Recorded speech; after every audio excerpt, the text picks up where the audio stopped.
Hey everyone, I'm Megyn Kelly. Welcome to the Megyn Kelly Show and happy Friday. Our tech issues from yesterday have been worked out and we are ready for a packed show for you. The first post-debate poll in the Pennsylvania Senate race between John Fetterman and Dr. Oz has just been released. It shows Oz breaking away with a nearly 3-point lead. I don't think there's been another poll showing Oz leading. And this is post-debate, as I mentioned. The race is now tighter than it has ever been, with 10 days to go until Election Day. Robert Cahaly from Trafalgar is here with analysis on that race and his overall election night predictions. He comes on in just a bit. But first, Kanye, Ye, West, is it Ye or Yay? I can't remember. Yay. It's like Kanye, Yay. Yay. Yay West remains in the headlines as multiple companies cut ties with him. Yesterday, he claimed that he lost $2 billion in one day due to these lost deals. The controversy over West, the statements he has made, and his friendship with Candace Owens causing some trouble for our pals over at the Daily Wire, who have come under fire as well on multiple fronts. Jeremy Boring co-founded the Daily Wire with Ben Shapiro. He serves as its co-CEO, and Jeremy joins me now for an exclusive interview.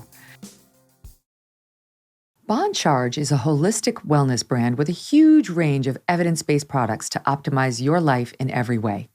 Founded on science and inspired by nature, all Bon Charge products adopt ancestral ways of living in our modern-day world. From blue light glasses to red light therapy to EMF management and circadian-friendly lighting, Bon Charge products help you naturally address the issues of our modern-day way of life effortlessly. Their glasses come in non-prescription, prescription, and in reading options. And Bon Charge also has other amazing products like low blue light bulbs, red light therapy devices, EMF 5G protection, and 100% blackout sleep masks, all backed by science. I showed you these last week. Look at them again. I love these. I use these when I am looking at my computer to spare my eyes the blue light. Yes, see? And they actually really make it, they work very nicely right here. I'm enjoying this. You can see the light reflecting in my eyes. But they work very nicely in sort of taking away the harsh light. And I have dry eyes, so they actually help with that too. They can ship worldwide in rapid time. And most importantly, they have easy returns and exchanges if you make a mistake when you choose what you want. Go to boncharge.com/MK. Use that coupon code MK and you will save 20%. That's BONCHARGE.com/MK and use that coupon code MK to save 20%. Mr. Boring, welcome back to the show. Megyn, happy to be here. Thanks for having me on. Great to have you. You know, I got to be honest, I was kind of surprised it's still going on. I'm like, what? Everybody's still yelling at each other over this. I mean, I get that Ye is out there, interview after interview, doubling down, tripling down, saying all the same stuff, and it's costing him financially. Okay, that's America. But it swung back on you guys because Candace is his friend and has defended him and has tried to say she didn't really think he was being anti-Semitic in these comments and kind of tried to find an angle for him that would help others make sense of this in a way that wouldn't lead you thinking this is a wild anti-Semite. So then, as I understand it, everybody turned to you guys, you and Ben are like, fire her ass. So it's went from like, Ye needs to lose his Adidas deal to Candace needs to be fired from the Daily Wire. Ben's been outspoken about anti-Semitism. And this is like massively hypocritical for him to only say, I disagree with Candace. They want her to be punished. They want disassociation, cancellation. So do you think have I adequately summed up where we are right now? Yeah, I think you have. And I appreciate it. I think that if Candace were here, she would say that she has not defended Ye's actual remarks in almost every statement she's made, but in particular, her earliest statement. She said, listen, I think that Kanye West is my friend, and I think that there are accusations being made against him that are beyond, they're disproportionate to the things that he's actually said. But this is not me trying to defend the actual remarks that he made. I think I said she defended him. And I think that's right. I think she defended her friend Kanye. Listen, Candace actually called me. People don't realize this. When I first heard about this controversy, I was in Jerusalem observing Sukkot with Ben. And I got a call that perhaps we were anti-Semites, which I thought, well, that's probably absurd on its face, but okay, what's going on?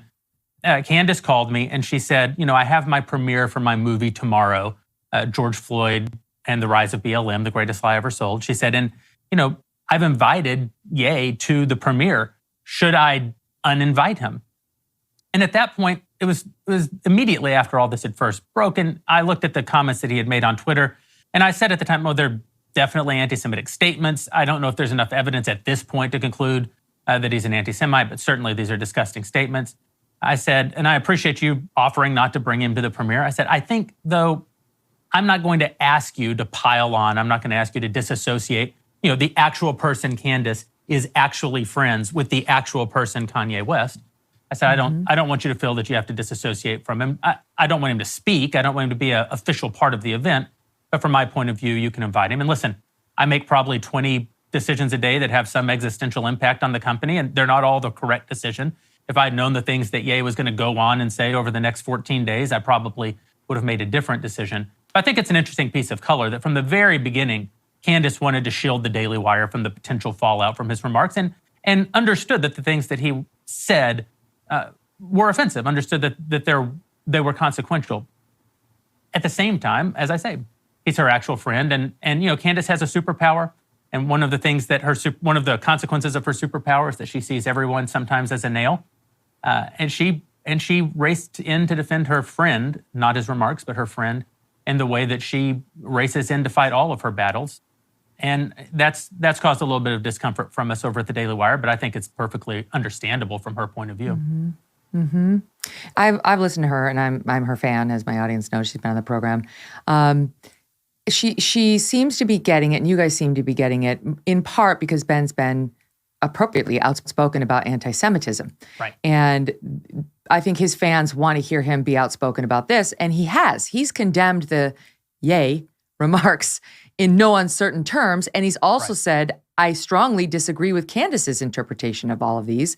That's right. They feel like now, trying to put, a sort of characterization on the objectors, they feel like it's not enough. Like it's not okay for Ben to chalk this up to agree to disagree, as opposed to like, you're now standing up for this guy who's obviously, in their view, an anti-Semite, and that takes away all of your credibility to call others out on anti-Semitic remarks. Well, I don't think it compromises our credibility vis-a-vis anti-Semitism at all to suggest that the Daily Wire or Ben Shapiro are somehow not anti-Semitism enough, I think is absurd on its face. But, I think there are kind of two camps of criticism. There's some legitimate criticism. Perhaps we should have handled it differently. As I say, if I knew everything 2 weeks ago that I know today, I would have taken Candace up on her offer not to have Ye at the premiere of her documentary. I didn't know all of that at the time.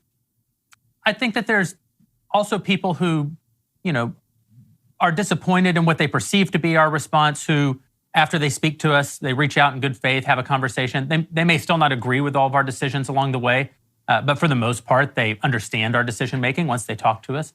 I also think there's kind of a focused opposition that's being largely driven by disgruntled former employees of the Daily Wire. And Daily Wire is a hard place to work.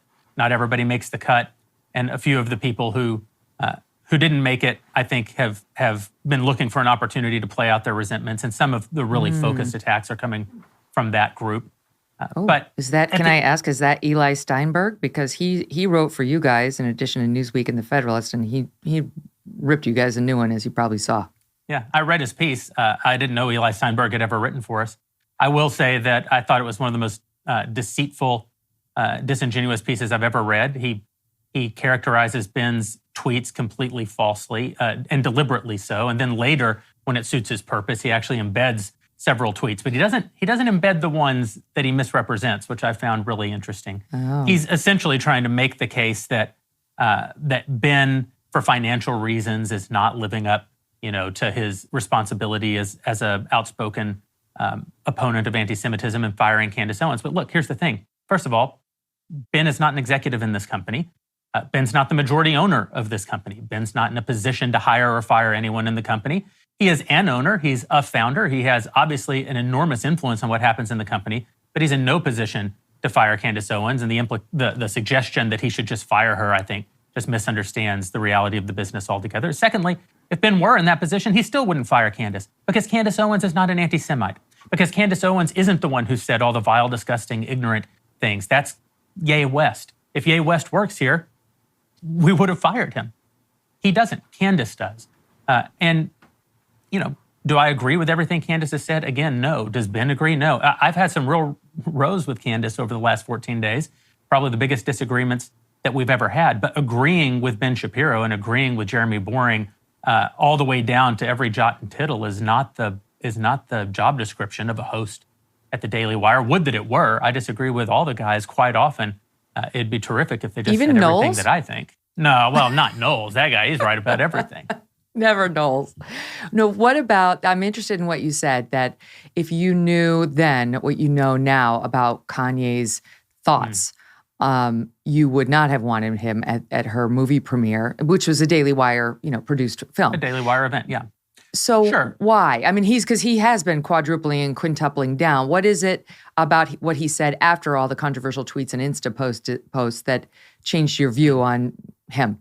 I suppose only this, that someone like Morgan Wallen can make a comment, use a Rachel epitaph in what he thought was a private setting. And we can say, well, that's inappropriate, it's not fair, or it's not right, it's not seemly, it's maybe ignorant. But I don't know that it's evidence necessarily that the guy is a racist. I think you'd need to know a little bit more than just what he popped off when he was drunk to conclude that he's a racist.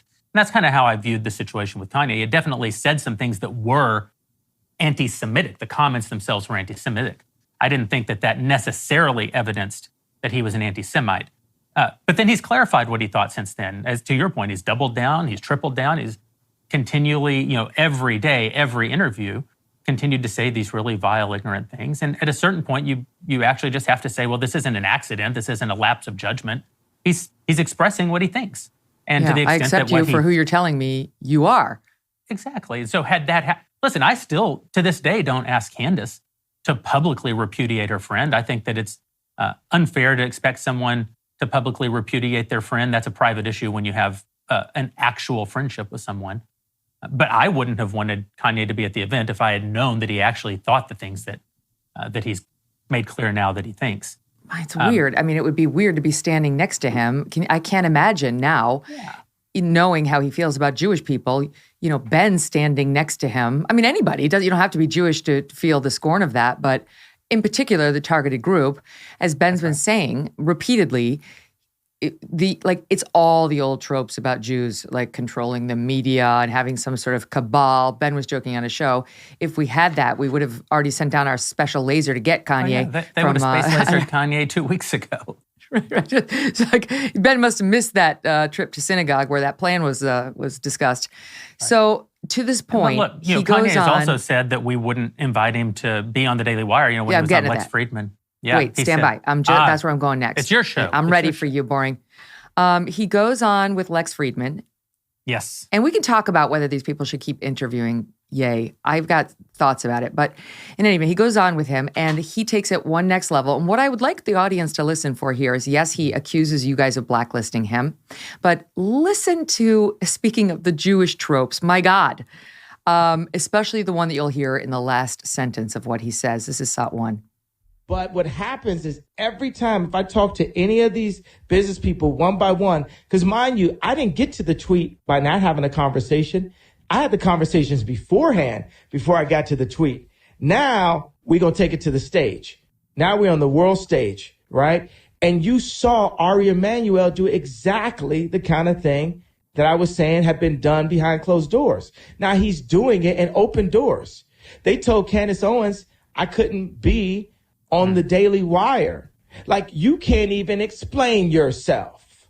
And we don't care how you got to that point either. And that's fucked up. They told Candace you can't be on Daily Wire? It's not even about, yes, she did. That's what they said. And you know what?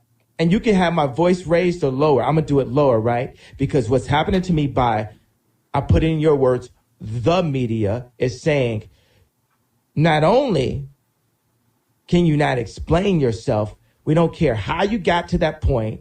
You need to apologize, and you can't explain, and that's the end of the story. So just apologize so we can have Mel Gibson do some more films.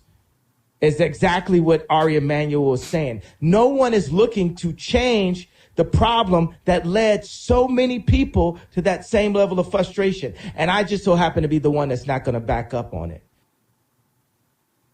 Oh, boy.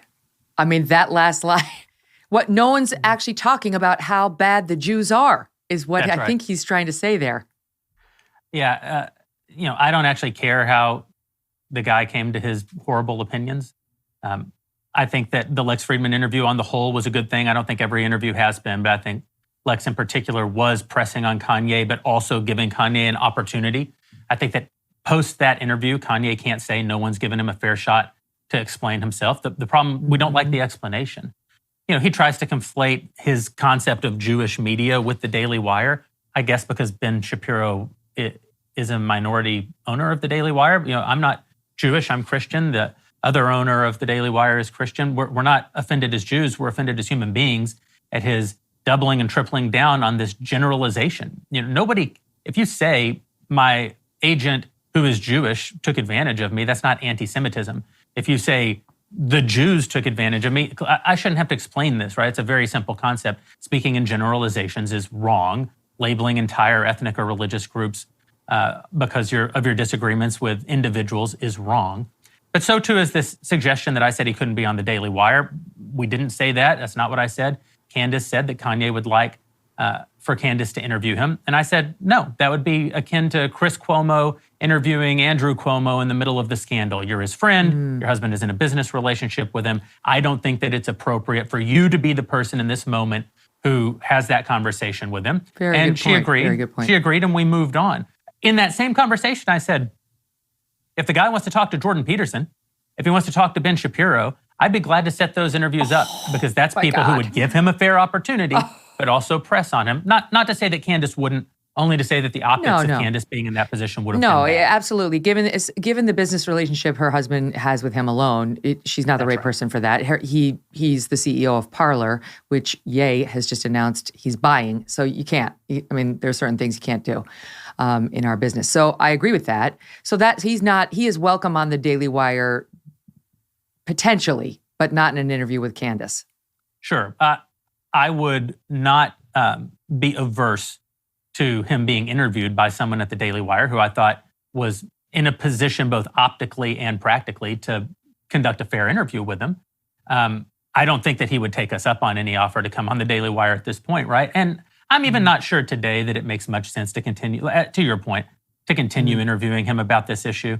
But I would not say no out of hand. And certainly a week ago, said to Candace that we would be open to that. I'm not one who believes in cancellation, right? I don't think if I owned Twitter, Kanye West would still have access to his Twitter account. If I owned Instagram, he would still have access to his Instagram account because I believe that those platforms serve a function, sort of a town square function, and I believe in free speech in the town square. The Daily Wire is not a free speech platform. We're advocates for free speech, but we're a publication. We curate ideas, and the voices that we publish are voices that we are very open about our biases. They're voices that broadly align with the vision of the founders. That doesn't mean that we agree with every opinion expressed by every person that we publish, but there is sort of a broad rubric of thought, and we curate ideas within that rubric of thought. Kanye certainly has violated whatever the limits of that are. I would not I would not publish someone who has Kanye's stated opinions, but it doesn't mean that I wouldn't publish an interview with someone who has Kanye's stated opinions to try to get to the bottom of what they're actually thinking or what they're actually saying. I've said this before on the show. 60 Minutes profiled the leader of the KKK. Mike Wallace interviewed him while the guy was wearing his hat in his robe. So there's been a long tradition in journalism of speaking with people who you might find abhorrent, but you're interested in what their views are. Yeah. So okay. So let me ask you this. So the whole thing got started after Ye posted his Insta thing and his thing on Twitter talking about going death, meaning deaf, con 3 on Jewish people. It was all caps. Jewish people. And people were like, whoa. And he definitely made some anti-Semitic remarks. And then they got even worse. And Candace came out And this is what she said that's at first, which got her dragged into this. I'd love to ask you about it. This is her commenting on it in SOT 2. People subsequently demanded that the tweet be taken down for anti-Semitism. Now, if you are an honest person, you did not think this tweet was anti-Semitic. You did not think that he wrote this tweet because he hates or wants to genocide Jewish people. This does not represent the beginning of the Holocaust. That's if you're an honest person, you'll admit that. You will admit that, right? If you're an honest person, when you read this tweet, you had no idea what the hell he was talking about. I had no idea when I read this tweet what the hell he was talking about. This tweet inspired questions, not answers. First and foremost, what is DEFCON 3? Did he mean DEFCON 3, which would be a military defense position, not an offense for those of you that are offended, a military defense position? Now, once again, I want to make this very clear. This is not a defensive tweet. This is an open question, which never seems to happen anymore. It's like you cannot even say the word Jewish without people getting upset in the same way that you're not allowed to say black anymore. I had a couple of things on that. Number one, Ben Domenech comes out and says, we deserve better than Candace Owens, and says, the standard Owens creates here is laughable. Just because you don't want to actually start a Holocaust, and of course there's no indication anyone here is actively engaged in planning genocide of any kind, that doesn't mean the thing Kanye just said was not anti-Semitic. I know you're not a huge fan of Ben's because I saw you guys sparring on Twitter or online, but what do you make of his retort to what she said? No, I think Ben has a long history of disagreement with Candace, and at times it's been very personal, so it doesn't surprise me that he takes the opening to take a shot at Candace. Of course, one does not have to wish death on all Jews in order to engage in anti-Semitism or anti-Semitic remarks. I think Candace is wrong to say that those early remarks were not anti-Semitic. I don't think she actually says they weren't anti-Semitic. I think she says that they are not clearly. She said, if you are an honest person, you did not think this tweet was anti-Semitic. If you are an honest person, you did not think this tweet was anti-Semitic. Yeah. You did, and then she goes on, you did not think that he wrote this tweet because he hates or wants to genocide Jewish people. I think that this Candace does not was represent the beginning of a Holocaust. I think, first of all, Candace was responding to people who were saying that because he used the term DEFCON, that he was, in fact, inviting violence on the Jews, and she thought that was an overreaction. I think that she, to the extent that she says you couldn't think it was anti-Semitic, she's wrong. Of course it was anti-Semitic. To the extent that she says it raised more questions than answers, I think so too. Yeah, there's 2 more weeks of history since then, and he's given those answers, and the answers are as, in some ways as bad as people thought that they were. And I guess the last thing I would say is that I think that part of the role that Candace has played in public life is as someone who challenges PC orthodoxy.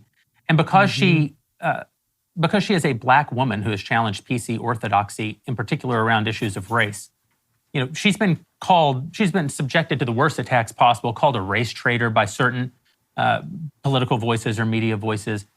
I think it's probably not surprising that she is not as sensitive as she might otherwise be to those same kinds of sensitivities as they apply to other groups of people. I'm not defending that lack of sensitivity. No. I'm trying to understand it. Yeah, right. I get it. And that's one of my questions for you, Jeremy, is like, we've all been so swept up in fighting back against cancel culture. And we've all been, just called names at every turn over bullshit behavior, right? It's like they unfairly use the terms racist and bigot and sexist and against everybody. That's right. And in a way, I mean, truly, this is a creation. This whole problem is sort of a creation of these wokesters on the left who have desensitized everyone from all of those words and when they really ought to be used, and so when they are used, or when somebody says something that actually really is problematic or bigoted, the knee-jerk reaction from those of us who have been fighting these wars is, oh, bullshit. Take a seat. You're constantly playing that card. And honestly, that's a real problem in the way the woke left has got us talking about these issues. Yeah, in many ways, I think that, Candace responded from that sort of point of view that you just articulated. And then over the subsequent 14 days, Ye just slammed her finger in the drawer over and over and over for giving him the benefit of the doubt. If your suggestion is, did Candace give her actual personal friend and a person who was taking lots of slings and arrows from the left for challenging their orthodoxy over the last 2 years? Did she give him more benefit of the doubt than she may have given someone from the left? Sure, of course she did. Was she wrong? Yes, in my opinion, she was absolutely wrong. I think the remarks were patently anti-Semitic on their face, and I said so at the time. I have sympathy for Candace's position, and I am endeavoring to have some understanding for Candace's position. Doesn't mean that I agree with Candace's position. She still hasn't done anything for which she should be fired from the Daily Wire. That's the thing, is it's like, why do they want her job? They think she's a sympathizer. I mean, as the guy I just mentioned, he put it as follows. Hold on, I want to make sure I have it.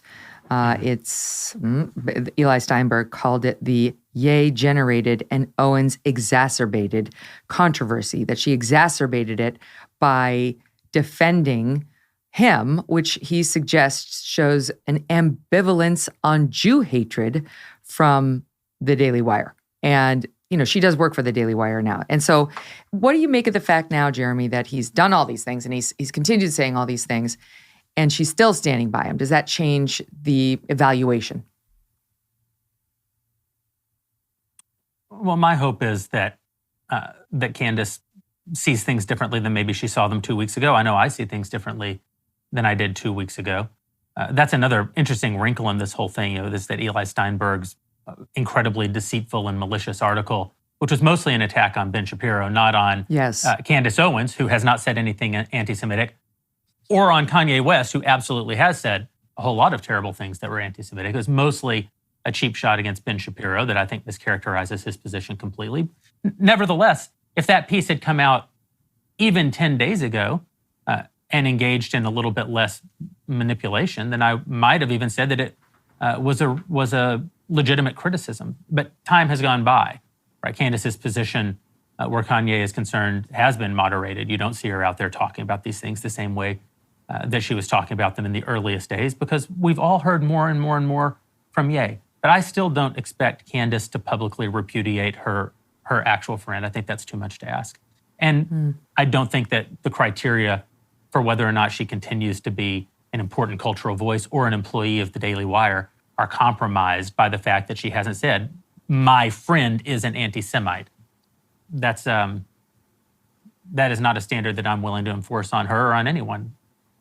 Is it true that you guys, your biggest stars, boycotted the premiere of her movie on George Floyd because Kanye was going to be there and because this controversy had already broken?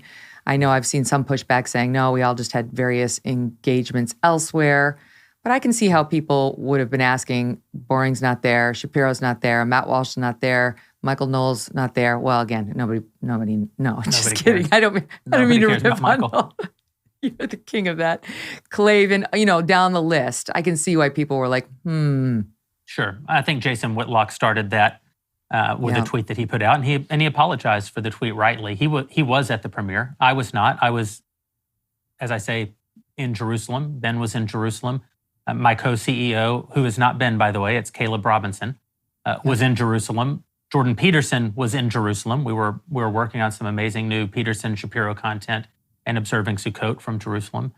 Matt Walsh was giving a speech. Michael Knowles, I think, was at a funeral. It was a funeral, death of a family we member. have, and another funny thing, none of them knew that Ye was going to be there. I knew that Ye was going to be there, and Caleb knew that Ye was going to be there. But the other guys weren't aware of that. You never know if a celebrity is actually going to show up at any place they say they're going to show up at. So that wasn't. To me, I found it kind of amusing because I was like, "What about the Daily Wire people makes you think they run from controversy?" No way. What exactly is it about this group that makes you think they'd say, "Oh, I don't want people to write bad things about me"? No. By the way, Ben and Caleb and I were all attending to some business in Florida during Matt Walsh's huge event last week at the Capitol here in Nashville, where he led a rally of 3,000 people in opposition to child mutilation at Vanderbilt and other medical facilities around the country. They call it gender-affirming care, but that's quite a misnomer. We weren't at that, which is one of the biggest events that any Daily Wire host has ever put on. Were we afraid to be seen standing up for the biological integrity of prepubescent children? No, of course not. We're a big company. We have our hosts are quite successful at this point. It's very rare that we're all able to be in the same place at the same time. And I 100% would have been at Candace's premiere knowing that Ye was going to be there if I had been in the country. Again, if I had known all the things that I knew 7-10 days later, I still would have been there, but maybe Ye wouldn't have been. All right, so let's just go through it quickly before we wrap up. Candace is not getting fired. No, Candace is not getting fired because Candace is not an anti-Semite. And Candace is not out there engaging in wanton anti-Semitism. And Ben is comfortable with what he has said publicly on this and doesn't need a redo on anything. No, of course not. Ben says what he thinks. And he has said he disagrees vehemently with Candace. He said that agreement with Ben Shapiro isn't the prerequisite for work here. And anyone who says, so you're saying that we can all just agree to disagree about anti-Semitism? No, of course not. If Candace had said the things that Kanye West has said, we would have fired her. She hasn't, because whereas Kanye West is an anti-Semite, Candace Owens is not. The other thing Ben said early on was, you can't treat Kanye the same as you treat Ilhan Omar, somebody who's an elected representative who says these things publicly, who's working in the U.S. Congress. Kanye, we don't know. I mean, it's becoming more and more clear now, but we don't really know what his mental state is right now. We know he suffers from bipolar disorder. That can bring up paranoid delusions. I don't know what his mental state is at the moment, but Ben has been trying to make the point, like, I actually don't know, so I'm not going to treat him the exact same way I would treat Ilhan Omar. I mean, do you think he still feels that way? Yeah, well, I think we all know more about what Kanye actually thinks now than we did at the beginning, including Ben. But I also think there's only one person on earth who doesn't know that Ye West is struggling from some sort of mental challenge right now, and that's Ye West. Yeah. This is why I have a real problem with people continuing to put him on. I mean, my team asked me if I wanted them to reach out to him for an interview, and I said, I don't. I feel uncomfortable about it. If he's in the midst of some sort of a mental health episode, it's not responsible to put him on. It's taking advantage of him. Yeah. And if he's not, why do I want to platform all of those views? And just so I can look like a tough guy by challenging them? That's about me. That's about ego and just stoking ratings at, just to sort of get these anti-Semitic views out there more. Either way, I'm against it. So I really hope people stop interviewing him. He's said all he has to say. He's made his positions clear, and he can find another way to make his views known. Yeah, he's been given the opportunity to clarify, and he's clarified. He has. Well, I appreciate you coming on. I'm sorry that this has turned into any sort of a controversy for you guys, because you're extremely important as a media source in our culture wars and in our just news and information, just setting records straight and so on. So I hope people will move past this like I already had, and let's get back to business. Thank you very much. Great to see you, Jeremy. All right, coming up, Robert Cahaly is here. He's going to talk about the latest poll that just came out on Oz Fetterman for the first time, showing a Dr. Oz lead.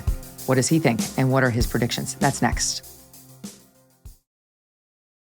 April from Rockport, Illinois, has thoughts on Genucel. She writes in, if you want your skin to look years younger, Genucel skincare is the way to go. Awesome products. Yes, it is that easy to look years younger with Genucel skincare. Celebrate the holidays early with Genucel's most popular package, all their best stuff, for 70% off at Genucel.com right now. Treat yourself to the only skincare products you will ever need. Genucel is so confident you will love your look. Every Genucel order has a 120-day money-back guarantee. For a limited time, every one of their most popular packages will include Genucel's hyaluronic acid correcting serum free. Hyaluronic acid is a game changer. It will smooth your skin out, make it look brighter and better. And it's like this particular version, this serum, is non-irritating. You're going to love it. Trust me. And they're going to give it to you for free. So bonus. Genucel has delighted happy customers for years by treating tens of millions of everyday skin problems, from wrinkles, dark spots, dry skin, sagging jawline, facial redness, even those annoying bags and puffiness. And they've been doing it for men and for women. So don't be shy. If you're a guy, there's no shame in taking care of your skin. And with its immediate effects product, Genucel guarantees results in as little as 12 hours, or they will give you your money back. Order at genucel.com/MK. Your most popular package includes a complimentary gift set plus free express shipping. That's genucel.com/MK60. genucel.com/MK60. Our next guest is Robert Cahaly, chief pollster for the Trafalgar Group. He was one of the few who correctly predicted a Trump victory during the 2016 election, and every other pollster said, he's a lunatic. Don't listen to that loser. He's the only one who got it right. How do you like that? He joins us now to discuss the key Pennsylvania Senate race, upcoming midterms overall, and what pollsters may be getting wrong yet again. Welcome back to the show, Robert. Great to have you. Oh, it's awesome to be here. Thank you. It's so funny to go down memory lane with you and talk about all the things you got right when people were looking at you like, who is this guy? I never heard of him. Don't listen to to who? Exactly. And you nailed it. All right, so let's kick it off with the poll that just dropped in Pennsylvania. Insider Advantage is the polling operation. It's polled 750 likely voters. That's good. It has to be likely at this point. And it's showing Oz +3. Oz +3. You tell me, I have never seen Oz lead in a single poll prior to this one. Well, first of all, Insider Advantage is Matt Towery. He's the one that, for those of you who follow it, is usually on the Hannity show with me. He's one of the few pollsters that if I don't do it and Matt does it, I feel good about it. Matt does exceptional work. He has a very, very, very low error rate. And, we had it virtually even the last time we polled it. So, and that was before the debate. So it doesn't shock me.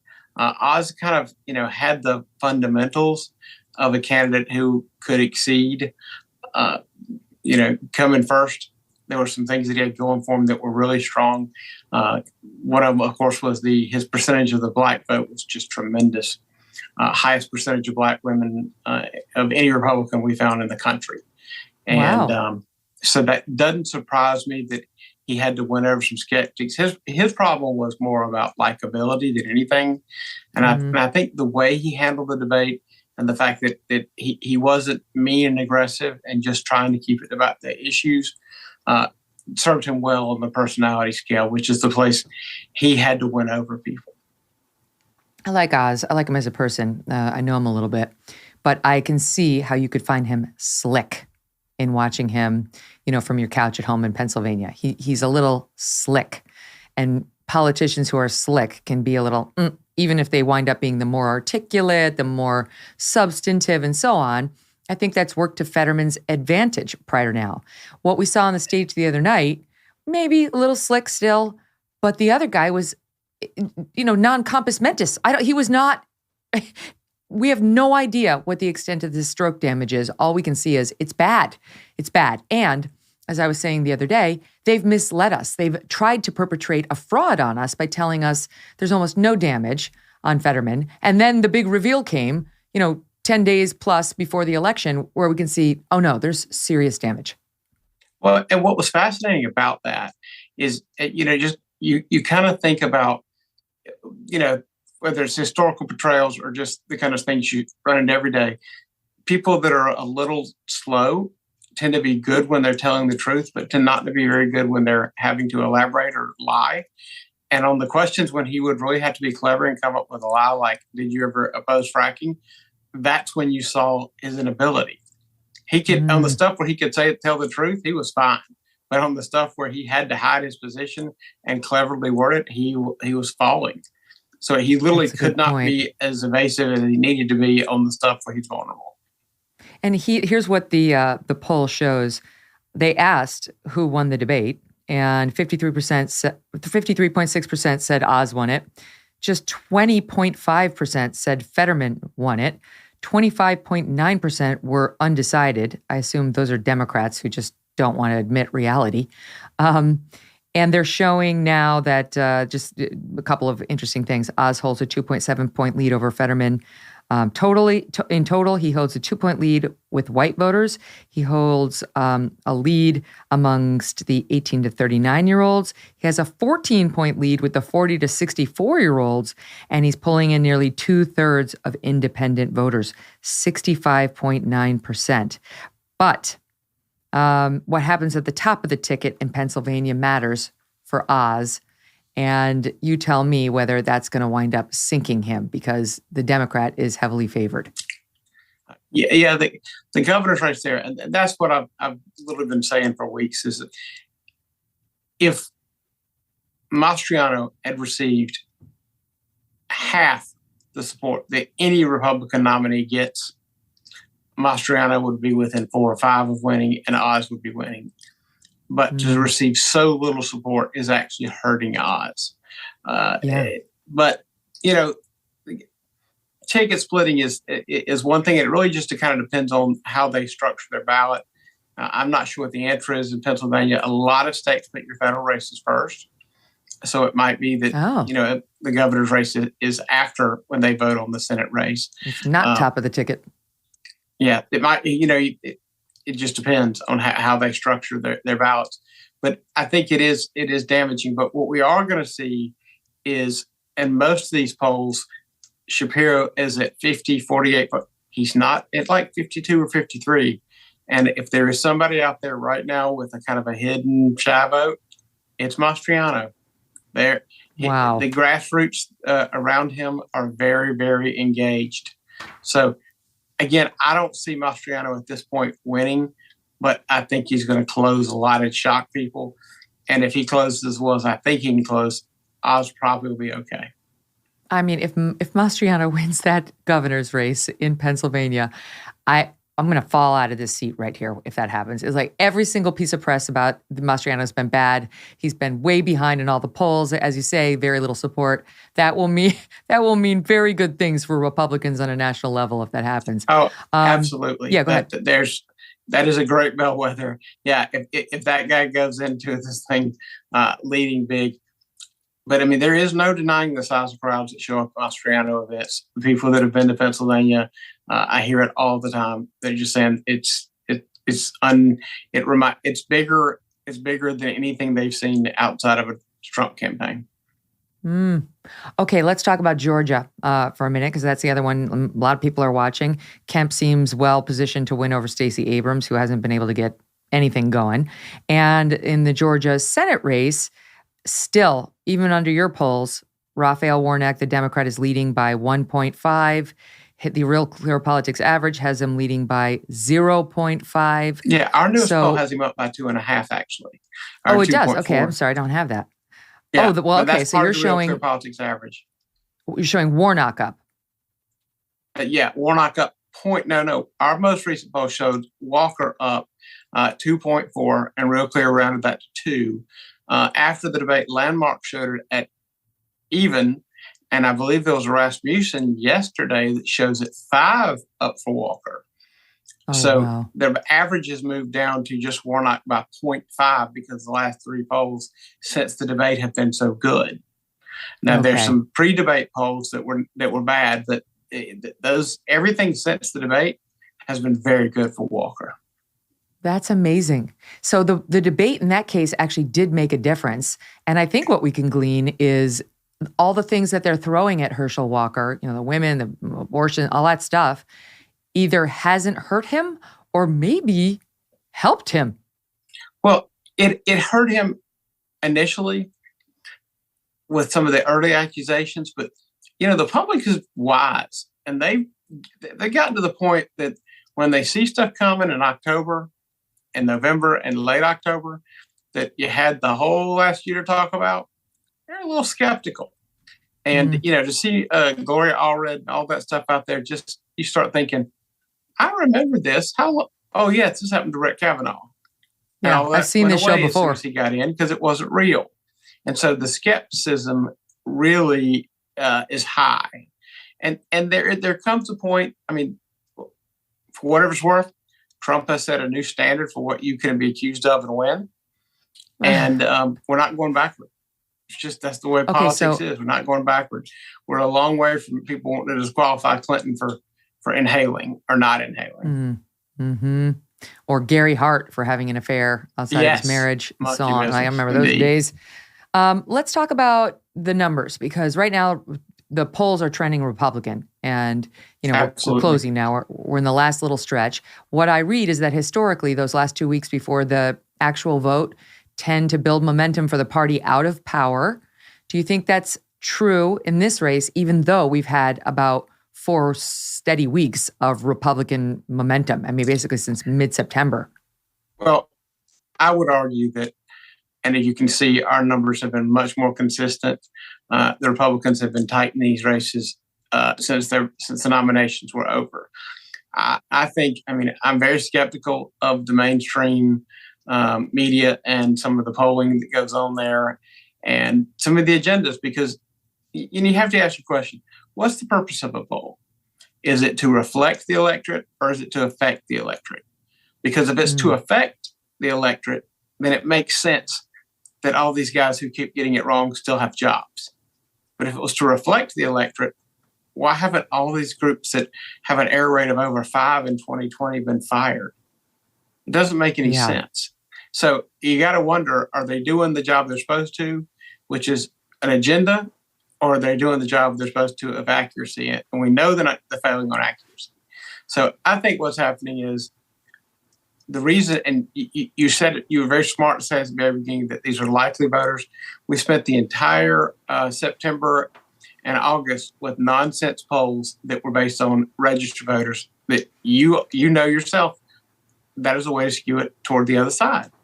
Yeah, that's right. And I don't think that was accidental. I think that it was about helping the other side raise money and helping them look strong. But the fact is, it's kind of like a party that you're throwing when your parents are out of town.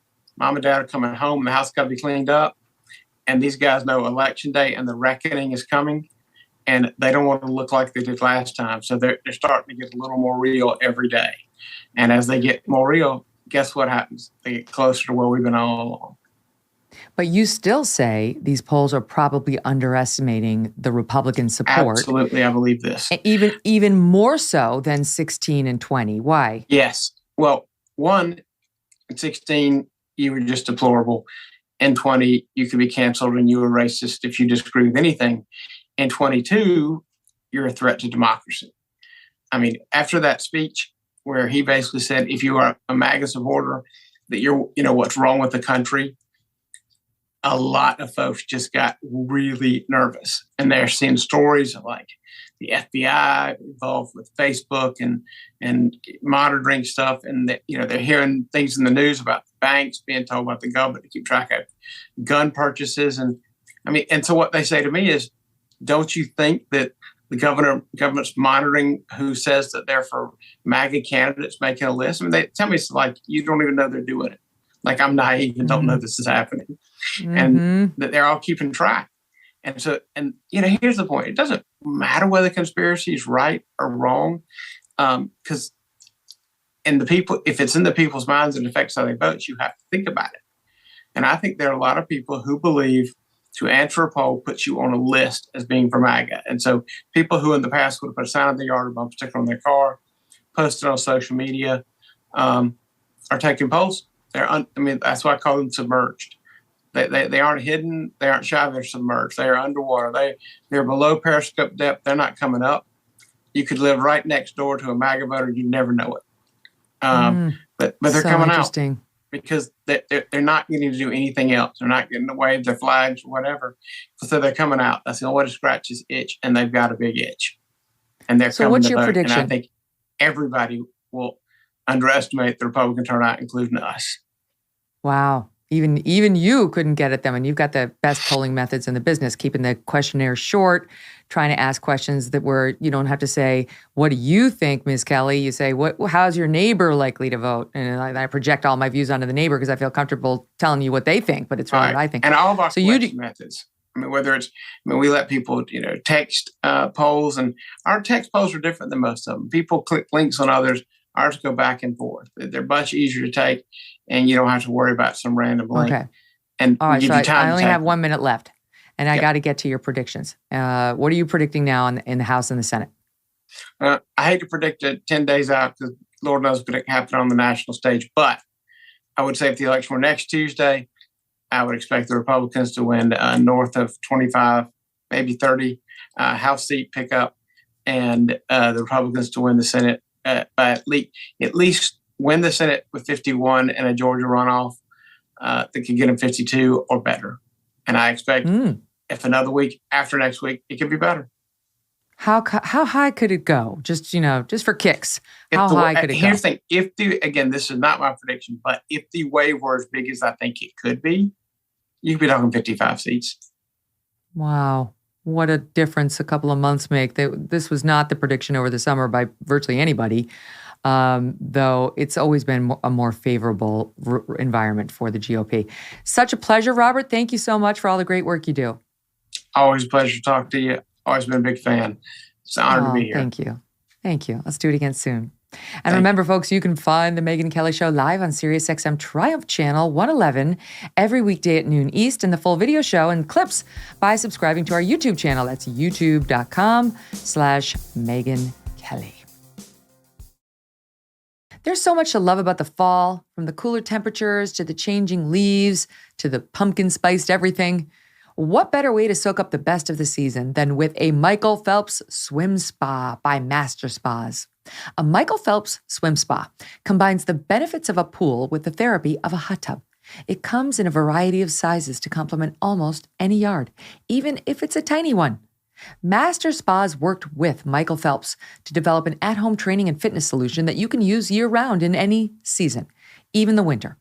As your fall calendar fills up, a Michael Phelps swim spa is the perfect place to spend time together as a family. Look at these families. They're having a good time. That could be you. Michael Phelps swim spas are 100% made in the USA by Master Spas. That's the world's largest swim spa manufacturer. It is energy efficient. You can use it all year long. Go to masterspas.com. Put in the promo code MK to save $1,000 on a Michael Phelps swim spa or $500 on a Master Spas hot tub. Masterspas.com, promo code MK. Once in the spotlight as contestants in the Miss USA pageant, two friends are now taking the stage and demanding to be heard on parents' rights. Carrie Prejean Boller and Britt have gained national attention in the last couple of weeks for speaking out about a Halloween event featuring a, quote, family-friendly drag show. All right, I'm going to bring the ladies in 1 second to discuss the latest on that. Stand by, though, because I do want to get to you some breaking news before I bring in our guests. The breaking news has to do with an attack on the husband of House Speaker Nancy Pelosi. His name is Paul Pelosi. He's 82. You recall he had an incident with a drunk driving incident a couple months ago.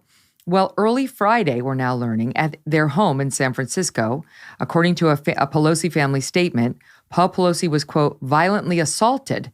They say he is expected to make a full recovery, but two sources familiar with the matter tell ABC News that his injuries are, quote, significant. The suspect is in custody. We know nothing about him or her.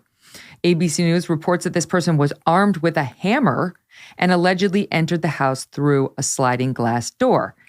They report that the break-in is suspected to be targeted. Again, this is just citing sources. I have no idea who or exactly who ABC News talked to, but they say that the individual was apparently looking for the House Speaker herself. CNN separately reporting that the assailant shouted, "Where is Nancy?" before the attack, according to, quote, a source briefed on the attack to CNN. All right, be careful, because this is one source, anonymous, to CNN. These things, we don't want to get ahead of ourselves. Nancy Pelosi was in Washington, D.C., unclear whether there was a law enforcement presence at the couple's San Francisco home at the time. Motive is under investigation. Senator Chuck Schumer said in a statement, what happened to Paul Pelosi is a dastardly act. Senator Mitch McConnell, Republican, the minority leader, tweeting, he's horrified and disgusted by this attack, adding, grateful to hear that Paul is on track to make a full recovery, as is, I'm sure, everyone hearing about this. This is horrible. I can't imagine the terror in having someone break into your home and attack you with a hammer, allegedly. So we'll learn more about this in the days to come.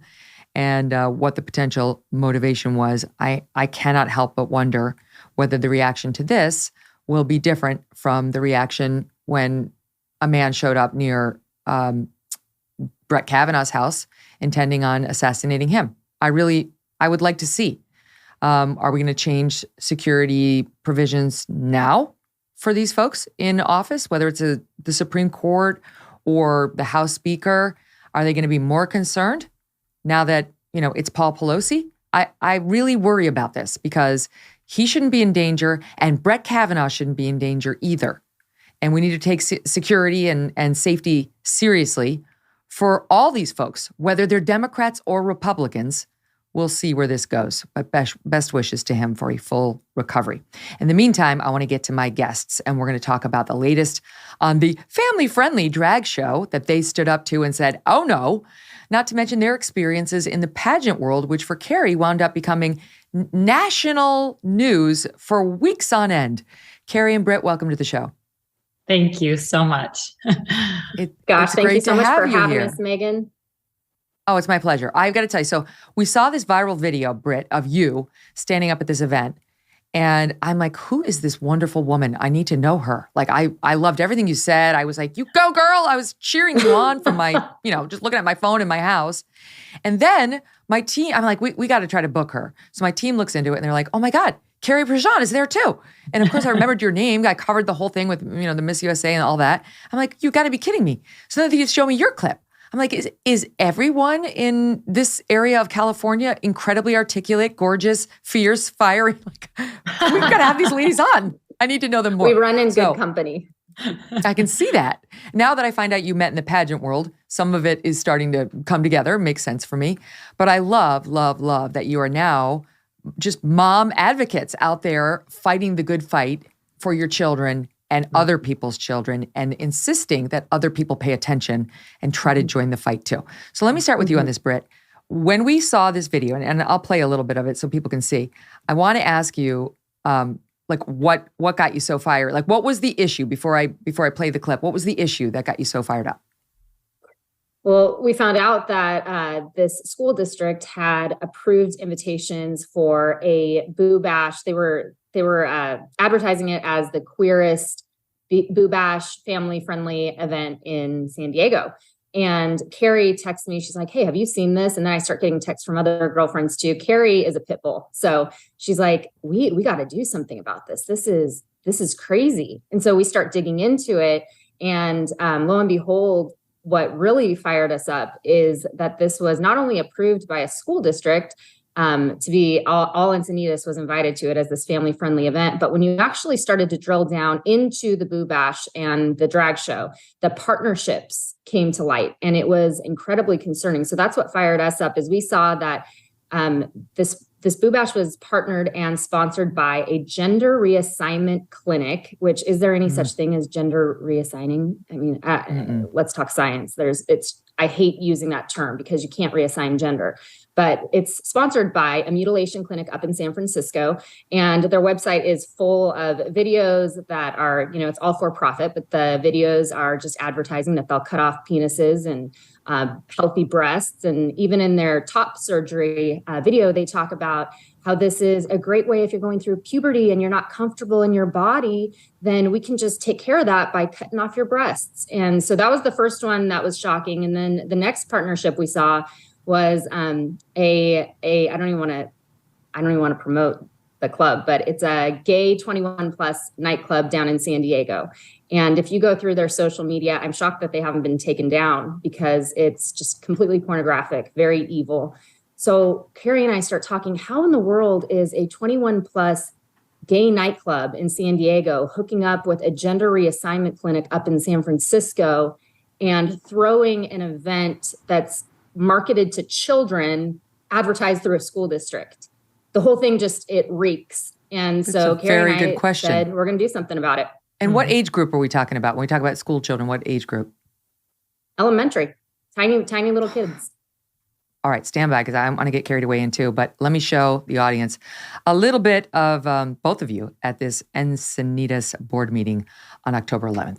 I just want to know what it is that makes a drag show family friendly, because if you follow it to its logical conclusion, you can slap family-friendly titles on anything. You can have family-friendly gentlemen's clubs, family-friendly strip shows, family-friendly 50 Shades of Grey read-alouds. Will you approve my flyer if I want to host in all the sex secrets of the Kama Sutra for kids and families if it's family-friendly? That's my question. Wow. What is it about a grown man, and I honestly, sincerely, as a woman, mean this, what is it about a grown man costumed in a sparkly bra with augmented boobs busting out, a leather miniskirt barely covering his twerking ass with tuck tape on his front while spreading his fish-netted legs as he writhes on the ground, grinding his groin next to a minor, family-friendly? You owe us an answer. I warned you. In fact, I promised you guys that I would campaign against you, I'd fundraise against you, and make sure that none of you ever serve in this public space ever again. Yeah. And that's why we're here tonight. You have failed our children. You, in a normal world, would be criminalized for your behavior. And for you to send out this boo bash is disgusting that you're promoting this. Fierce. And dead on. So, Carrie, the way it was working was, it wasn't like the school was creating the boo bash, but they were promoting your children's attendance at it, notwithstanding who was sponsoring it and what was expected to happen there. Correct. It's so good to see you, Megyn. Thanks so much for having me on. And thank you, Brittany. She is just a fierce patriot, and I'm so thankful for her and our friendship, our 20-year friendship together. It was very unfortunate, Megyn, that I got word of this boo bash, and I thought there has to be a mistake. There's no way that a school district here in San Diego, California, would actually be promoting such a inappropriate event for 5-year-olds through 11-year-olds. And so I had to do something about it. And so I sent it out to most of my friends here in the area. And then I said, we need to show up at this board meeting. We need to show up and make our voices loud and clear. So we did a little investigating before we did this board meeting, and we realized that it was from a third-party organization called Peach Jar. And that's how the district gets word of any community events. And so Peach Jar is very specific on, and the school district is very specific on the things that they can approve in order to be sent out to the parents, thousands of parents in the district. And so we found out that they actually violated their own policy. They're very strict. It cannot be lewd, obscene. It cannot be controversial, political. It cannot take, one side without showing the other side. It definitely cannot have alcohol involved. So it's violating its own policies on many different fronts. And so I said, we have to do something about this. And so I wanted to confront the school board and get answers from them. And they were not willing to speak to us. In fact, they didn't even want to apologize for it, unfortunately. So they didn't respond when you guys got up there and you did your thing. They didn't try to defend themselves. I said, we want to give you this opportunity. Please respond right now. And none of them would respond. They wanted to shrink back in their seats like cowards like they are and not respond to the parents who they represent. Who were the parents? You can hear some of the parents like, tisking the information that you were delivering in your your remarks. Were the parents with you? I mean, were some people learning about this for the first time? You couldn't even walk into that room. You couldn't even walk into the board meeting. I mean, Britt was there. We saw parents come from all over this county. We even had someone come from out of state to protest this. They are outraged. There is a huge movement of mama bears that are protecting our cubs and saying, listen, this is not anti-LGBT. This is anti-sexualization of our kids.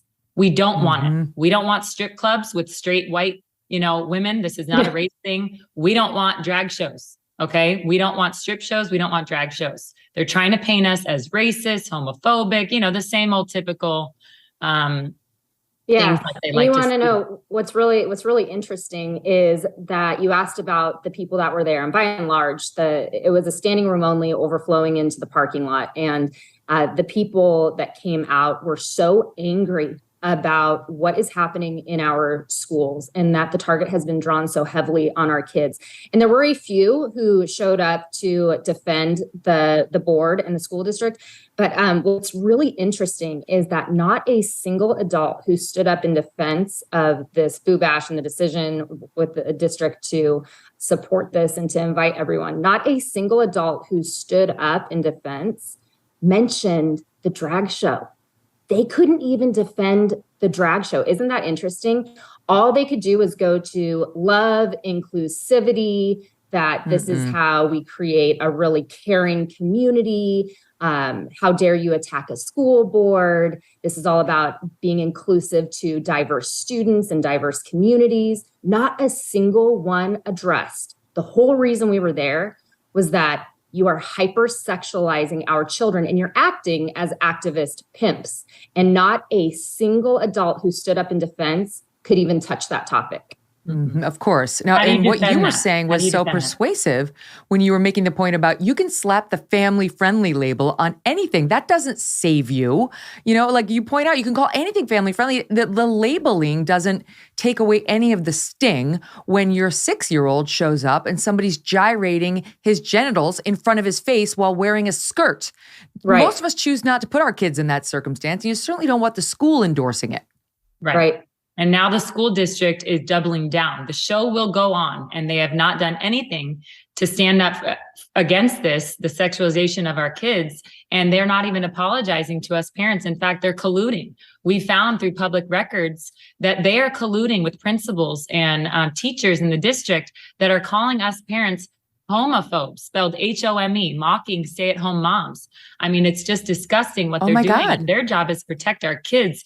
And instead, they're harming our kids and endorsing this. Why hasn't one parent or one teacher or one admin in the school district said, hey, we hear you, we understand, and we don't want this either? Not one of them has done that. Yep. So they, as I understand it now, they've got a GoFundMe for this trans organization. They're saying, oh, we expect a tax. We expect a tax now at this event, and therefore we need to raise a bunch of money to, because, quote, given the polarizing rhetoric and some specific abhorrent behavior toward our community, therefore it's necessary for this group to raise $15,000 to increase its security presence at this daytime family gathering. They claim it's cost almost $10,000 so far. I mean, you would think, given the school, it might dawn on them. If we're at the point now where they're worried about hiring security guards, people are this upset over this, might not be something we should encourage our parent body to take their young children to, right? But they won't, because in the name of trans rights. Go ahead, Britt. Well, every single politician in the area, and that goes, I don't care how low on the school board you are, up to being a county representative, should have come out swinging against this. And instead, do you want to know what happened? In San Diego, one of our representatives for the county board, they came out saying that we are bigots, that we're being non-inclusive. And they posted this publicly on Twitter and said that they will be at Boo Bash taking their 3-year-old child. So we're up against a diabolical wave of evil out here in California, but it's not staying here. This is going to spread. This is going to spread all over the nation. This isn't limited to San Diego, California. But no, you're right. It's so disgusting that rather than say, hey, we're going to call this off, you're right, you uncovered that this is being put on by a gender reassignment center and a 21 plus gay nightclub. The invitation should have never gone out to children. We are going to denounce it and say we recommend children not come. Every single sponsor should have pulled out their invitation to children, and every politician should have denounced it. Silence, complete crickets. Instead, they want to raise funds to secure themselves against attacks. Now, all of a sudden, Megyn, they're the victims. Yeah. Of course, which they're very happy with. That's the role they're most comfortable with. They want to protect themselves, but we're not allowed to protect our children. Right, of course. So I'm going to guess this is not the first time the school has done something that has rattled your cages, because I'm getting a general feel for both of you. And I wondered, because since I've also been fighting these fights here, in New York City, what are the politics in your school district? And do you think what are some of the other things that you've gone through? And do you feel like the parent body is on your side? Yeah, I do.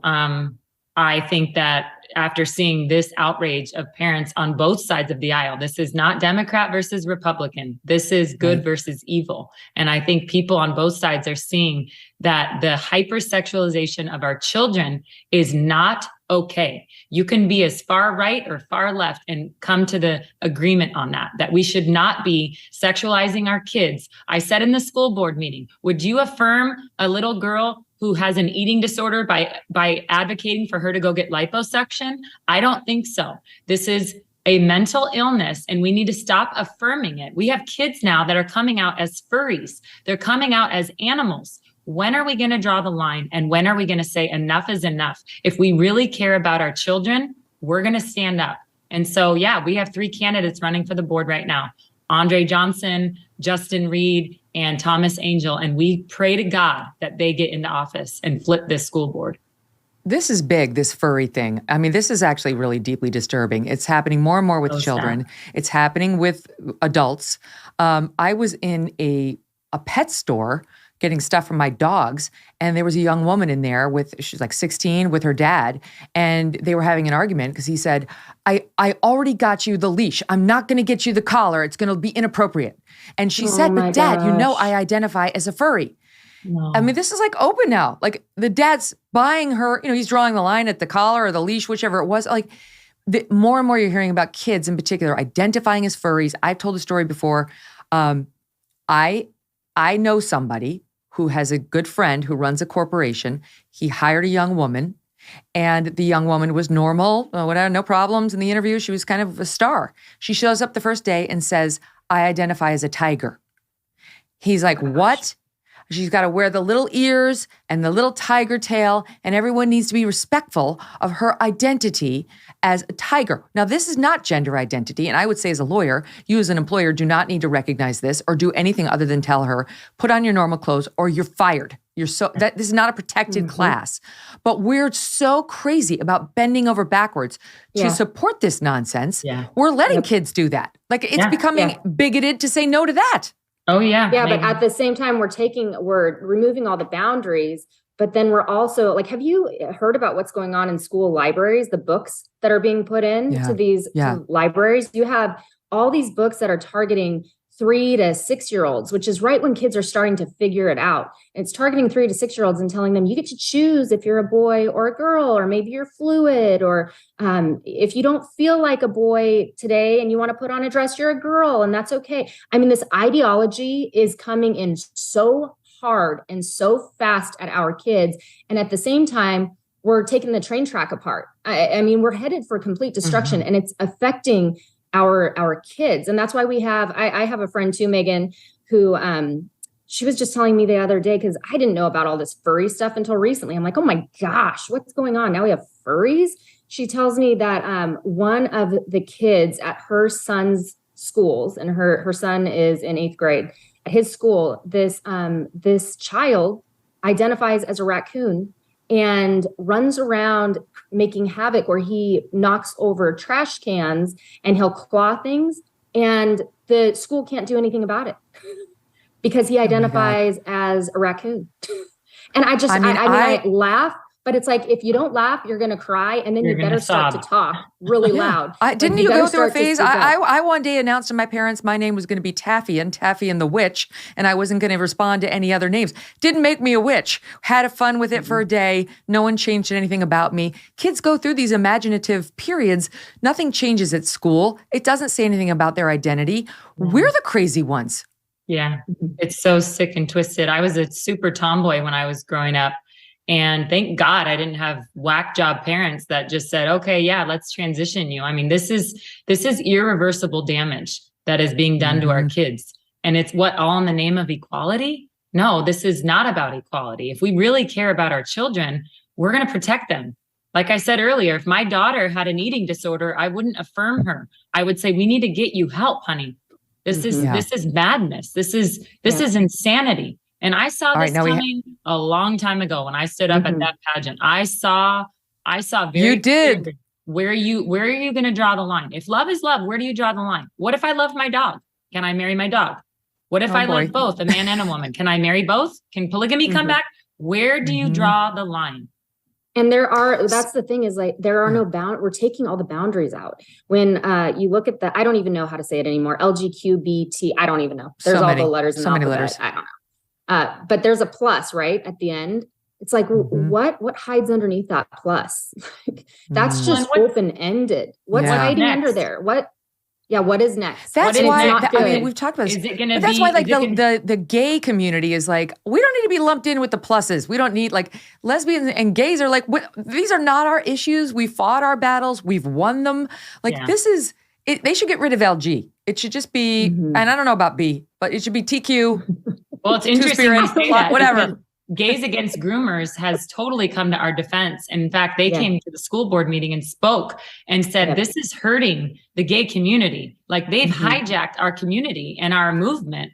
And this is not okay. It's making them look bad when, you know, in reality, it's not them that's pushing this. This is the whole trans movement that we are seeing being pushed on our children. Why do you want to have a drag show in front of kids? Yeah, the gays were never trying to sexualize our kids. The gays were like, we want equal rights and we want, you know, all that. But like, they weren't trying to push all this weird sexualization stuff. That's like the very woke left.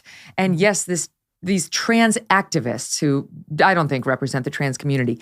But the other thing is, you get called a bigot if you object to one of these trans women trying to say, I'm the first this, the first that, Rachel Levine in HHS, the first female admiral to hold this role in No, you're not. You lived 56 years as a man. You transitioned 10 years ago. You went to med school as a man, took advantage of all the things that men got back in that day for almost 6 decades, then switched teams, and now you want credit for being the first woman too? Well, no, you don't get it. And that's happening right now in your old industry as... I understand it, a trans woman just bought the Miss Universe pageant, and they are literally calling her, it's a man who's now dressing as a woman. They're calling this person the first woman ever to own Miss Universe. What do you make of it?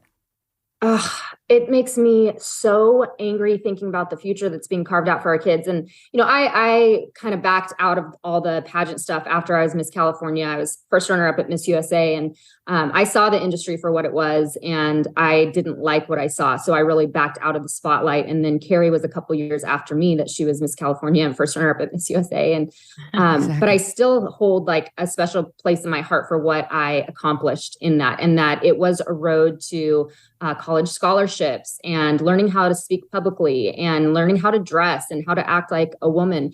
And I valued that. You know, I came from a super, super poor family, and I knew that if I was going to have any advantage going forward, I was going to have to figure out how I was going to get to college. And so that was my journey.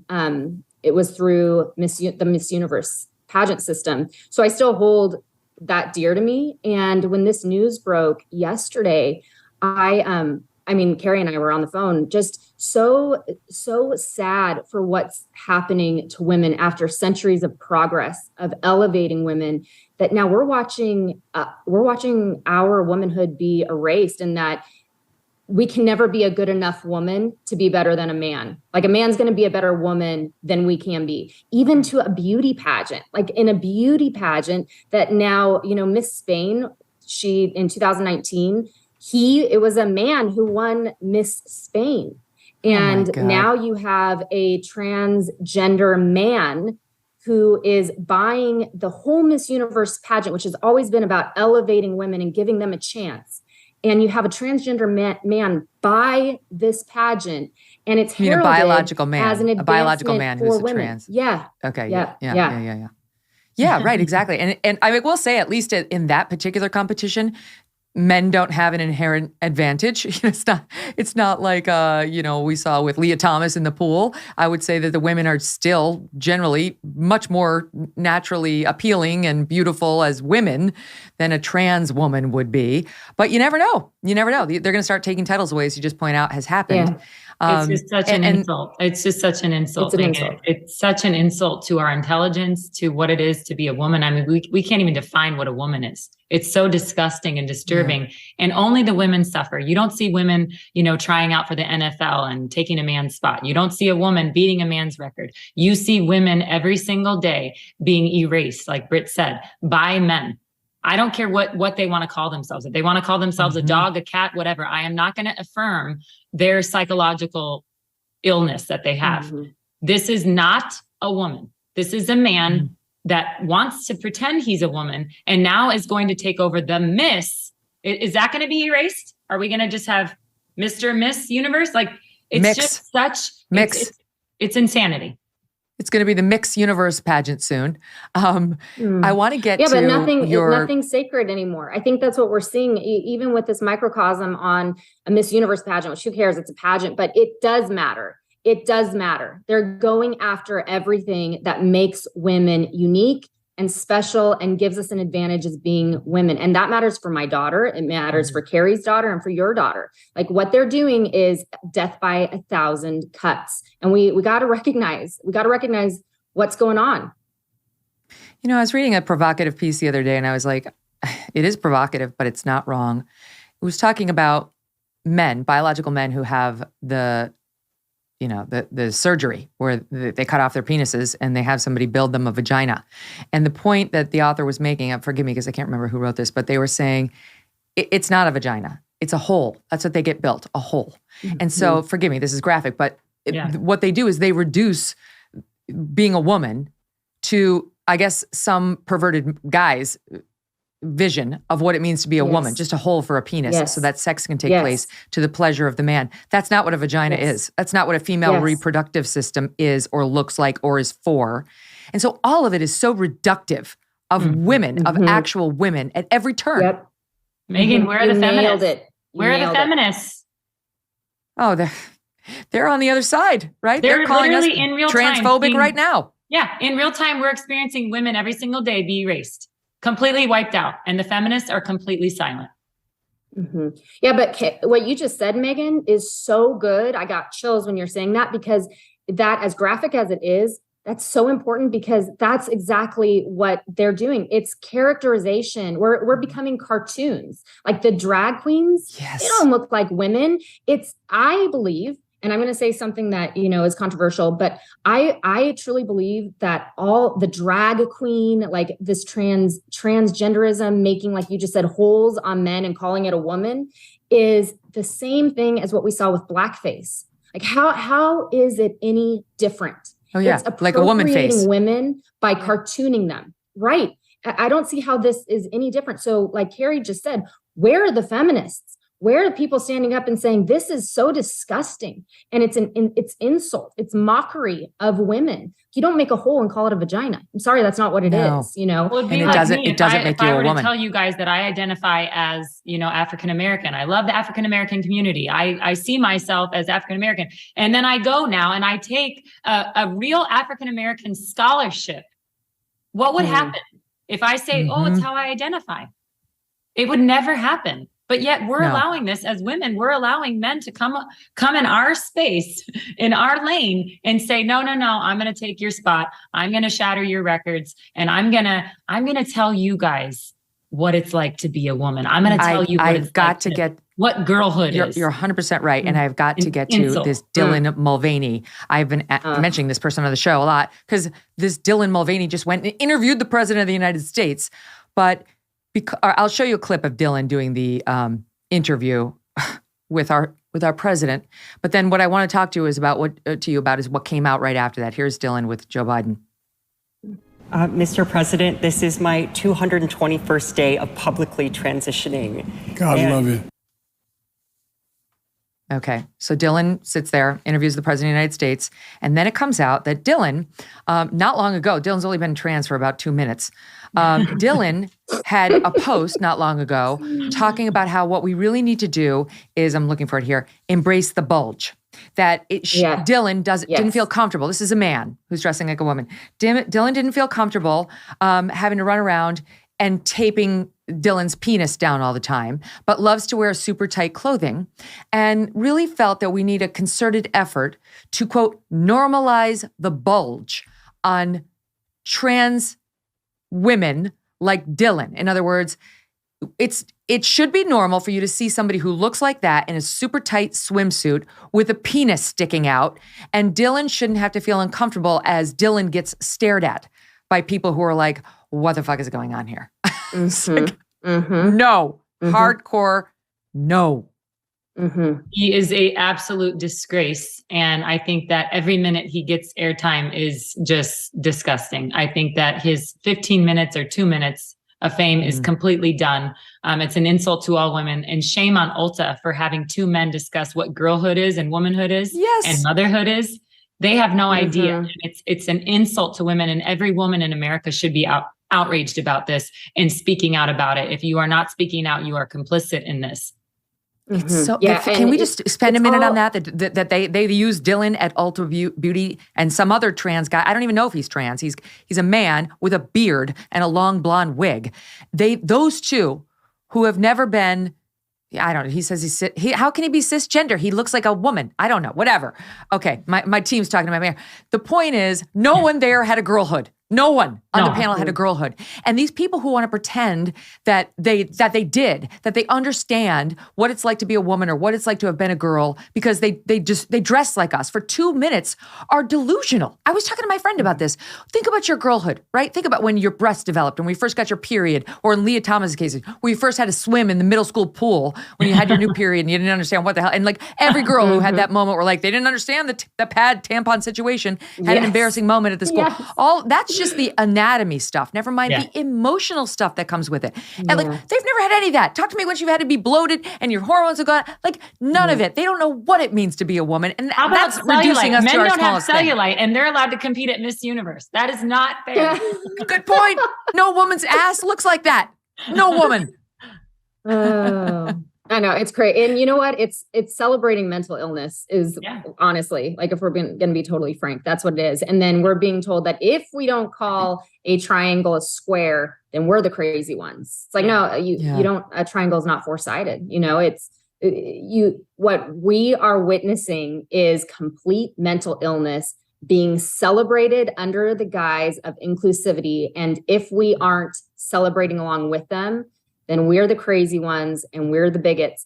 But I think that it's so far past time that we get beyond the name calling. You know, that's Carrie and I have been living in that for a long time where it's like, call me what you want to call me. I don't care because the world's falling apart and my daughter is going to be affected. Yeah. And so that's Super where we're Blue, at. California. The name calling isn't scary anymore. It's not scary enough for us to stop talking. You got to be strong because you live in Super Blue, California. And I don't know, San Diego, I think is a little bit more balanced, but not so much. We want to show women across this country, like we're standing up in California. This crap is not going to take place here. So what message does that send to the single mom in Alabama?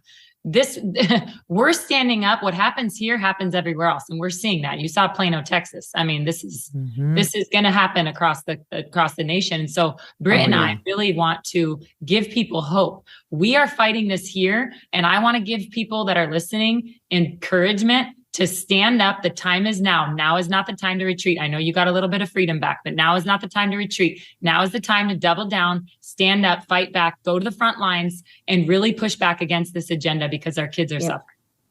All right, I've got to ask you about another piece of the beauty pageant world and news breaking today that maybe there's a cheating scandal. I got to ask you that. And my producer said, please ask them for some beauty tips. So come up with one or two because America wants to know. And then we've got to take a quick walk down memory lane, Carrie, with everything that happened to you when you were Miss California and the Miss USA pageants. Like you were in the news all the time. We covered you like every day for a while there. So there's much more to discuss and it's fun and it's coming up right after this. Thank you, girls, so much for being here. BRB. You know who doesn't have spooky meats? Good Ranchers. They deliver America's best meat and seafood to you year-round. No costume of labels, no gimmicks, just great meat that shows up right at your door. Their October Feast special just got even better. You can get up to 4 pounds of meat for free. Think about that, 4 pounds. That's a lot. That would cost you a lot in the grocery store. Order any box and get over 2 pounds of their better-than-organic chicken breasts for free. And if your order is over $300 worth of delicious meat, you will also get 2 pounds of their Wagyu ground beef thrown in there too. Treat yourself. Head on over to goodranchers.com/Megyn, and that's how you will claim your special October feast of 4 free pounds of meat today.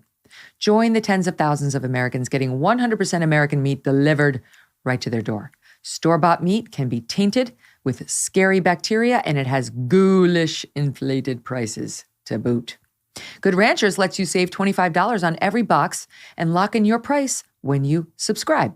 Put an end to your meat buying nightmare by visiting goodranchers.com/Megyn to get over 4 pounds of high-quality beef and chicken for free. The real monster is not under your bed. It's actually in your fridge. Take control over your food with an October feast from Good Ranchers. American meat delivered. Want to tell you there's an update now on the attack on Paul Pelosi. This is from the San Francisco police. They say the attack happened at 2:27 a.m. last night, that the suspect is named David DePape, that he is from Berkeley, that police arrived and David and Paul Pelosi were, quote, both holding a hammer. Sounds like maybe they were struggling over it.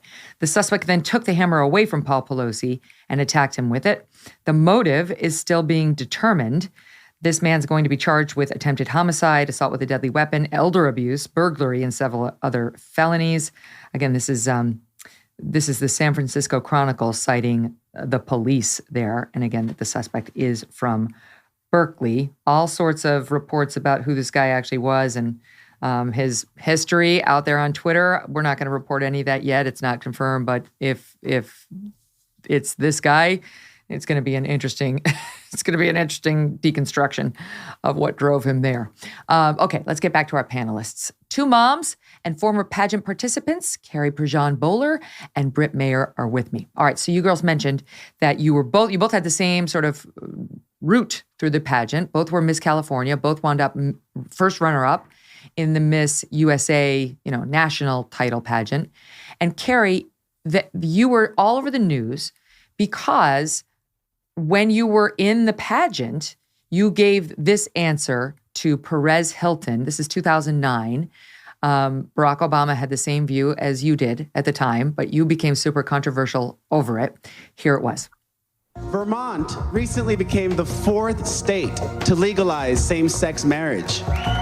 Do you think every state should follow suit? Why or why not? Well, I think it's great that Americans are able to choose one or the other. We live in a land that you can choose same-sex marriage or opposite marriage. And you know what? In my country and in my family, I think that I believe that a marriage should be between a man and a woman. No offense to anybody out there, but that's how I was raised, and that's how I think that it should be between a man and a woman. Thank you. First of all, that took guts. Mm-hmm. You knew very well what the sort of more PC answer was. And, you said, no offense to anybody, so you could tell you knew that. But you said what you actually believed, and you knew that it could potentially cost you the crown. Yeah, unfortunately, I knew that my dreams of being Miss USA were completely over at that point, unfortunately. Oh, because there'd been controversy before. What do you mean?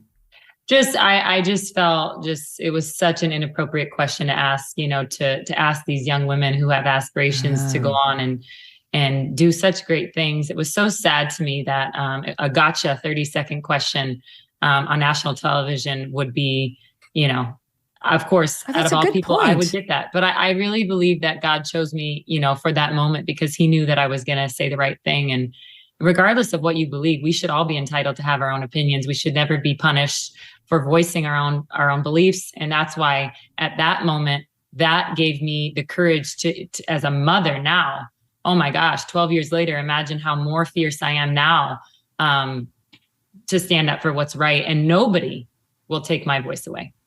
That is a good point. I don't remember talking about it in that way. Like, why would he ask, forgive me for but like a beauty pageant contestant about gay marriage? Like, you're not running to be president. It was a man.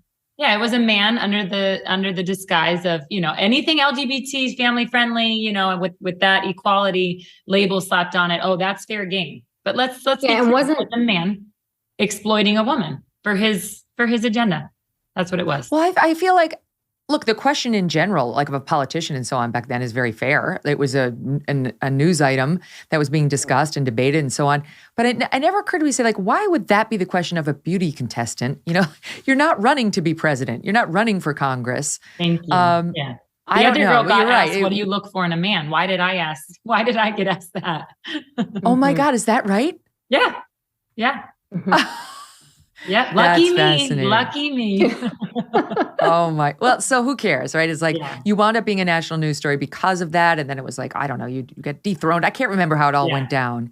But it did occur to me when I saw you up in front of that school board, Like she's kind of had a lifetime of this. You really kind of don't give an F if people don't like what you have to say. You're true to your beliefs. So how did that happen? Like what are your parents like? How did they raise this strong young woman? Oh, it's such a great question. And I'm trying not to get emotional, but growing up, it was not easy. My parents got divorced at a young age, and the tabloids like to bring that up and throw their divorce records all over the internet, which was totally embarrassing. But they got divorced when I was really young and didn't have a normal upbringing, I would say. But I'm not a victim. At the end of the day, both of my parents loved me. Both of my parents told me every single day how incredibly smart I was, how I was going places, how God had, a plan for my life. I really believed it, and I knew it, and I felt it, that I was going to do something so big in this world to make the world a better place. And my faith really is what I give all the credit to. I mean, God is so good, and he used, that little tiny pageant to further my platform. And I really believe like he gives us things that we can say, if we're going to say yes to it, he gives us a little more, and he tests us and he sees, okay, I'm going to give you this task. Are you going to do the right thing? And when you do it, he gives you a little bit more, a little bit more, a little bit more. And so I just feel like I'm just so thankful that God has just given me this incredible platform as now a mom to teach my kids. Nothing is more important than staying true to who you are. And showing grace and love, and not being hateful. Think about it, because that's what bothers me, is they want to label me as this hateful, I'm anti-gay, and that's totally not the case. I have gay friends. I have so many people in my life that don't agree with me, but we love one another and we find what we have in common. And so at the end of the day, my parents did a really good job. I will say, both of them. My dad just recently passed away. I miss him so much. He was so proud of the woman that I am, and I know that he's with me now. Oh, I'm so sorry. Oh, I think the pageant world is fascinating. It's very interesting to me. I had so much fun the other 2018, I think it was, when over in the Miss America pageant, they got rid of the bathing suit competition, which was like, wasn't that the most absurd thing ever? I mean, you guys have a much better because they wanted the bulges. They wanted the bulges, Megyn. I was like, no one is going to watch this. Why don't we just have them compete on, I don't know, some sophisticated theory of Darwinism? How about they get up there and read some encyclopedic volume? I mean, nobody wants to watch the Miss America pageant to begin with. Never mind if you get rid of the bathing suit competition. And I was proven right. Yeah. Why don't they want to see women that work hard and work hard for their figure? It's this agenda. It's inspirational. You're seeing this push every day. Look at Victoria's Secret. Look at Victoria's Secret. There's obese women now on the cover of Victoria's Secret. I mean, everything the left touches, they've ruined. Like everything is ruined by the left, and it's just so sad. So what about? I only have a few minutes left, so I want to make sure I get to my things. Do we think that there was cheating at the Miss USA competition recently? For those who haven't been following it, here's a quick rundown. Miss Texas was crowned Miss USA in 2022. She walked forward to greet the crowd. This is from Washington Post, and then walked back to the stage. And that is when the other contestants should have greeted her, but they didn't. Many began leaving the stage. This is the first Filipino American to win Miss USA, and her fellow contestants were not for it, not because she was Filipino, but because they believed that there was some sort of cheating going on, that the pageant gave her preferential treatment, and that Miss USA's umbrella corporation, Miss Brands, run by Crystal Stewart, that they've now been suspended by the Miss Universe organization, that Miss Brands is now being investigated for claims that the pageant outcome was fixed. This is exciting and kind of interesting. I don't know. So not surprised. I will say, what do if you think, want Britt? to look for drama and controversy, look at the pageant industry. There's always something there. It actually reminds me of when Trump was running. Carrie, do you remember? I remember all the major media organizations reaching out to me because they wanted so bad to find something that he had done when we were Miss California. Do you remember that? Yeah. It kind of reminds me of the same thing where it's like, so during the time that Trump was running, he had I think he was no longer he had transitioned out of owning the Miss Universe organization. And they were so hell-bent to get something on him. Yeah. They wanted to make up stories of him coming into the back of the changing dressing rooms.